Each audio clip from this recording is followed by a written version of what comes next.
Welcome to the deep dive. Today, our sources are taking us right into chapter 3 of the Bhagavad Gita. Hmm. It's often called the Karma Yoga chapter. And, Karma Yoga is specifically about the spiritual path of action. Right. Action itself, not inaction. Exactly. So, okay, let's unpack this a bit.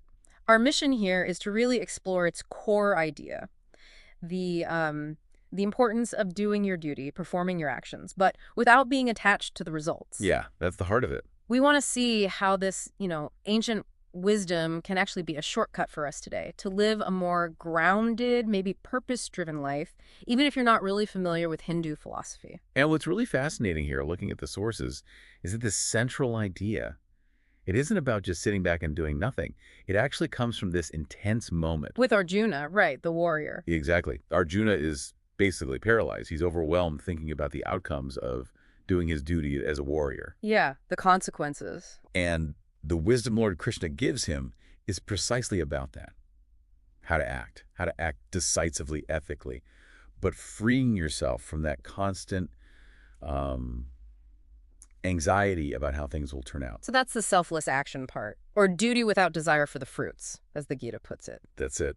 And selfless, well, it doesn't mean being a doormat or ignoring your own needs. It's more about detaching from the ego's need, Yeah. the craving for praise or reward or specific results as the main reason you're doing something. So the action itself becomes the point. The point, the reward, Yeah. yeah. The focus shifts inward. That feels potentially really powerful. But okay, let's ground this. What does this actually mean for us, Yeah.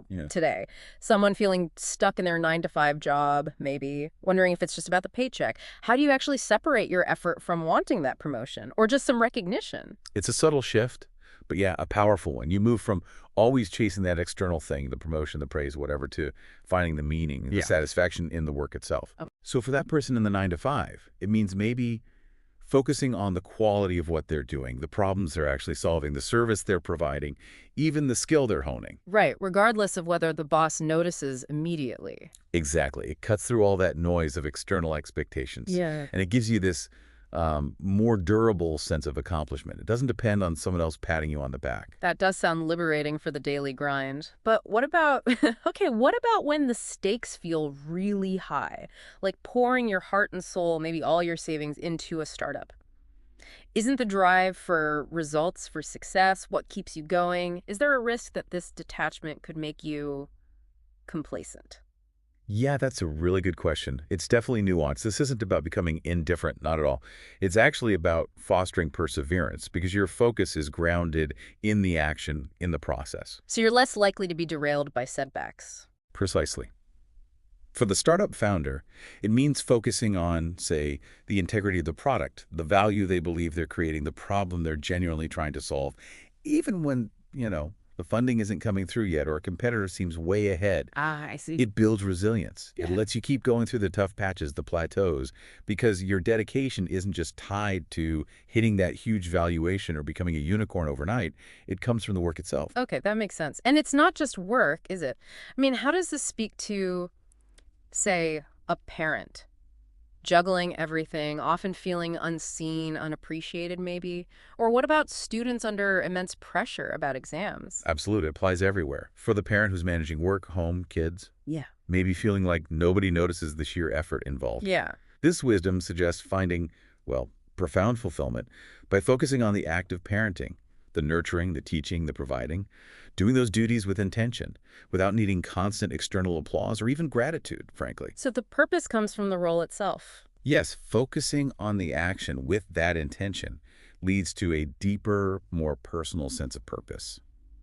It can actually help avoid the burnout that often comes when your expectations of recognition aren't met. Okay, and the anxious student, totally obsessed with grades, the final score. That pressure can be crushing. It really can. How does focusing on the effort, the learning process itself, actually reduce that pressure? It seems like the score is all that matters in that system. Well, for the student, it's about reframing, shifting the goal mentally. Learning isn't just a means to an end, Yeah. the A+ or the degree. It's an intrinsically valuable process. It's about growth, understanding. So detaching from the grade frees you up to actually learn better. Paradoxically, yes, often. When you Yeah. reduce that paralyzing fear of failure, that obsession with the outcome, you can engage more genuinely with the material. You can be more curious, understand things more deeply, and funnily enough, that often leads to better results anyway. But the primary benefit is the reduction in anxiety and the focus on genuine understanding. It's really a timeless tool, not just spiritual, but practical, Hmm. for cultivating curiosity, reducing stress, building real knowledge. Works in any culture, any field. It really is striking, isn't it, how this ancient idea offers such a clear way through so many of our modern anxieties and pressures. Mm, Just the power of doing your best, putting in the work, but without letting the outcome define your peace of mind. It frees you up. it really does. And, this kind of raises an important question for everyone listening. Yeah. In which part of your life right now could embracing this idea, this action, without attachment to results, where could that bring you maybe a bit more inner peace, a clearer sense of purpose, maybe even starting today?